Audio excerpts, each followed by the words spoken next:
Shalom, selamat pagi anak-anak. Kita akan bertemu kembali hari ini dalam pelajaran yang sangat menarik, yaitu tentang apa kata firman Tuhan tentang teknologi.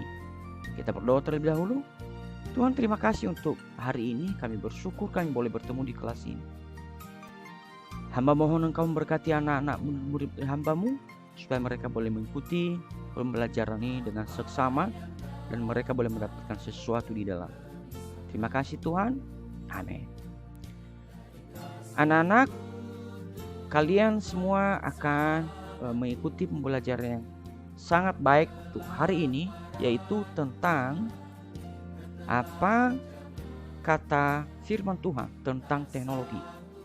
Pak Guru simpulkan 5 teknologi yang ada di sekitar kita hari ini, dan ini sangat kita perlukan. Mungkin kalau ini tidak ada, kita udah susah. Yang pertama, handphone. 2. Komputer. 3. Kendaraan bermotor. 4. Listrik. 5. Televisi. Apa itu teknologi? Ketika kita bicara tentang teknologi dalam Alkitab, ada beberapa pendapat yang mendukung ataupun menolak teknologi. Seringkali kita tidak bertemu pendapat seorang dengan yang lain. Pembahasan teknologi,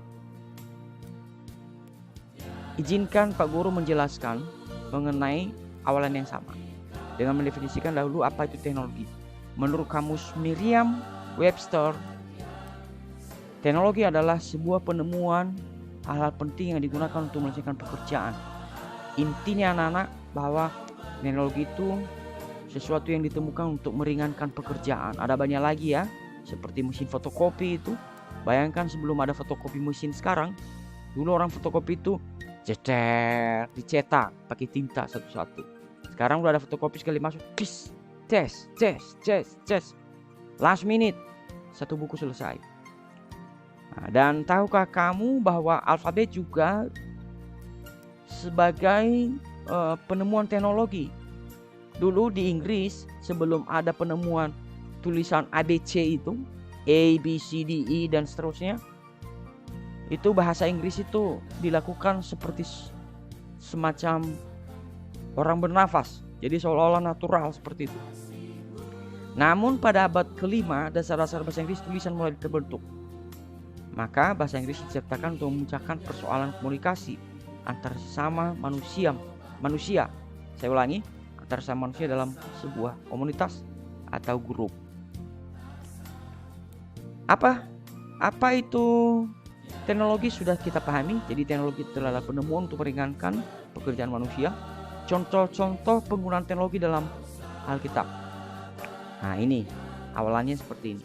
Allah tidak pernah menentang penggunaan teknologi. Contohnya Allah memiliki komunikasi dengan kita dengan cara yang Dia dapat katakan kepada kita melalui firman-Nya, misalnya dalam bahasa manusia dengan menggunakan bahasa Alkitab. Yang pertama itu bahasa Ibrani, bahasa Aram, dan bahasa Yunani.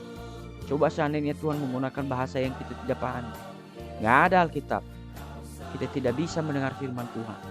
Kita tidak dapat tuntunan hidup secara rohani di dunia ini.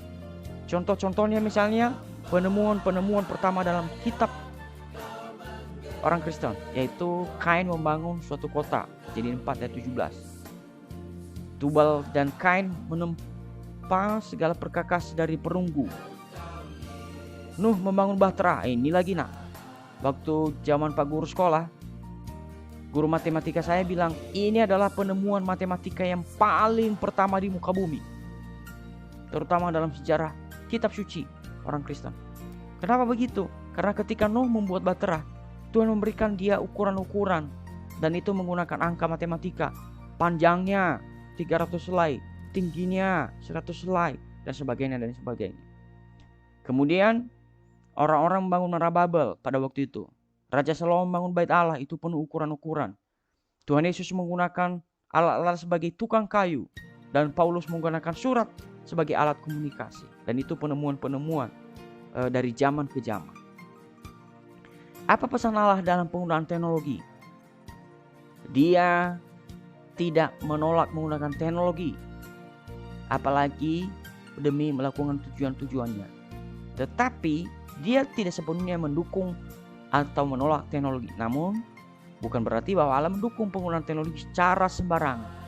Perhatikan garis merah, Dia mendukung kita memanfaatkan teknologi untuk kemuliaan namanya. Perhatikan 1 Korintus 10 ayat 31. Bukan untuk menghancurkan ciptaannya. Kalau kalian dikuasai oleh teknologi, kalian tidak bisa tidur sampai pagi, sering begadang, itu menghancurkan ciptaan Tuhan. Kalian membuat otak kalian cepat lelah, sehingga kalian minim prestasi, susah menghafal, susah memahami pelajaran di sekolah. Dan itu adalah penghancuran ciptaan Tuhan, dan Tuhan tidak pernah mau itu.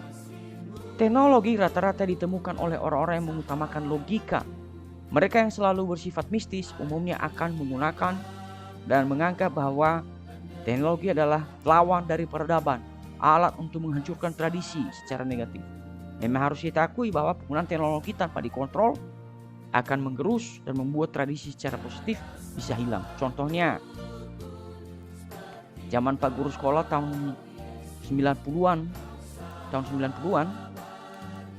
begini nak, siswa tahun 90-an itu waktu menyapa guru, kalau pulang sekolah sore hari, dia ketemu guru tiba-tiba di sekolah, di jalan, saya ulangi, ketika ketemu guru di mana, dia akan selalu menyapa gurunya begini, selamat sore Pak, lalu kepala menunduk ke bawah. Ya, menunduk ini ya, bukan menundung. Selamat sore Pak. Sekarang tahun 2000-an, halo Pak, sambil senyum, lalu kepala ngangku ke atas. Halo Pak. Halo Pak. Seperti itu kira-kira. Tahun 90-an. Saat orang tua pulang disambut dengan pelukan atau sapaan. Tahun 2000-an orang tua pulang kerja, jangankan sambut, nyapa pun tidak, malah main game, jalan terus. Keempat, takut dapat nilai tinta merah waktu terima raport. Tetapi zaman sekarang 2000-an cuek terhadap hasil raport, gak peduli orang tua bayar SPP sudah mahal.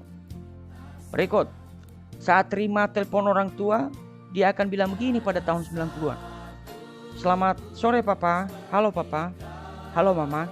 Kalau sekarang, halo? Ya sebentar. Begitu kira-kira, bayangannya seperti itu.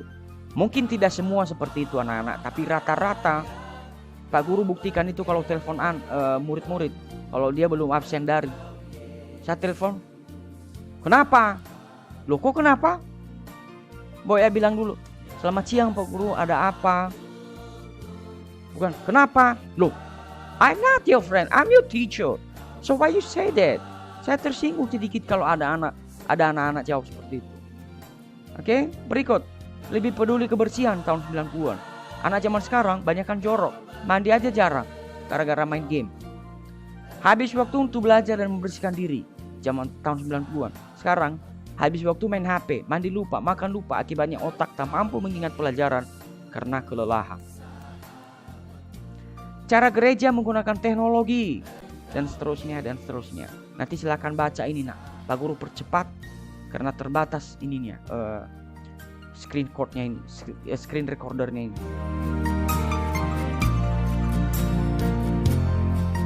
Dari mana asalnya teknologi? Jawabannya adalah dari Allah. Loh, kok bisa Pak? Bagaimana HP datang dari Tuhan? Loh ini, bagaimana ceritanya? Ini dia caranya. Allah adalah sang pencipta. Siapa yang menciptakan handphone? Siapa yang menciptakan teknologi? Manusia. Siapa yang menciptakan otak manusia? Adalah Tuhan. Begitu kira-kira. Jadi naluri-naluri, ide-ide yang ada dalam otak manusia adalah Tuhan yang menumbuhkan itu dalam hidup umat manusia. Sayangnya ada banyak penemuan-penemuan disalahgunakan oleh orang-orang. Termasuk penemuan tentang bom. Itu juga adalah ide-ide yang Tuhan ciptakan, tetapi disalahgunakan untuk menghancurkan umat manusia yang lain. Percayalah kepada Tuhan dan jangan kepada teknologi. Nah ini yang Tuhan mau. Tuhan mau kita menggantungkan hidup kita kepada Tuhan, bukan kepada handphone, bukan kepada teknologi. Nah, kalau kita menciptakan sesuatu lalu hati kita, fokus kita ada di sana, itu berarti kita sedang menomorduakan Tuhan. Nah, Tuhan tidak mau seperti itu. Berikut, untuk menggunakan teknologi Anda harus menggunakan secara cerdas. Kalian harus menggunakan, kamu harus cerdas.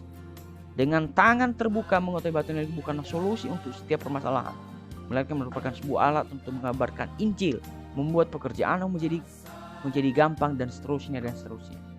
Berikut ayat Alkitab yang mendukung penggunaan teknologi dalam kehidupan setiap kita sebagai orang-orang Kristen. Nah, ini dia.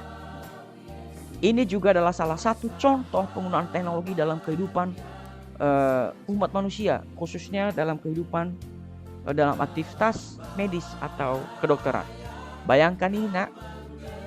Ini adalah gambarmu ketika kamu masih dalam bentuk sperma dan ovum. Tak buruk juga. Ini adalah gambar ovum yang ada di dalam rahim ibu kita. Dan ini yang kayak kepala tauge ini, yang pernah makan tauge. Ini adalah sperma bapak kita waktu bertemu ovum ibu kita dalam rahim. Bayangkan dalam pertemuan pertama sperma dan ovum itu sperma dalam bentuk cairan. Lalu ovum juga dalam bentuk sel darah. Ketika ketemu akan menggumpal menjadi daging, dan dia mulai terbentuk seperti biji telur, dan semakin hari seperti ini. Coba lihat mukamu waktu seperti ini, nak. Mirip monyet. Bukan monyet lah, mirip tikus. Lalu lama-lama semakin menjadi bagus. Lama-lama menjadi bagus. Lama-lama semakin menjadi bagus. Dan sudah mulai bergerak seperti layaknya manusia biasa. Dan ini adalah ilustrasi dari ibu kita dalam kandungan. Dan mulai waktu dalam bentuk sperma dan ovum sampai 9 bulan, ibu kita mengandung kita dengan susah payah seperti ini, anak-anak. Dan bayangkan, dia melahirkan kita dari rahimnya, itu sangat menderita. Anak-anak sekalian, gambar ini bisa ditemukan melalui media teknologi. Mari kita mengagungkan Tuhan, betapa hebatnya Tuhan menciptakan otak manusia yang bisa membuat teknologi menjadi lebih baik, semakin hari semakin baik. Demikian pembelajaran kita hari ini, anak-anak. Kiranya Tuhan menolong kita, berpikirlah positif tentang teknologi, dan pakailah teknologi, kuasai teknologi, jangan sampai teknologi menguasai dirimu. Perbudaklah teknologi, dan janganlah teknologi memperbudak dirimu. Semoga Tuhan menolong kita semua. Tetap sehat selalu, dan Tuhan memberkati. Terima kasih Tuhan untuk kelas ini, dan biarlah nama Tuhan dipermuliakan atas hidup kami. Amin.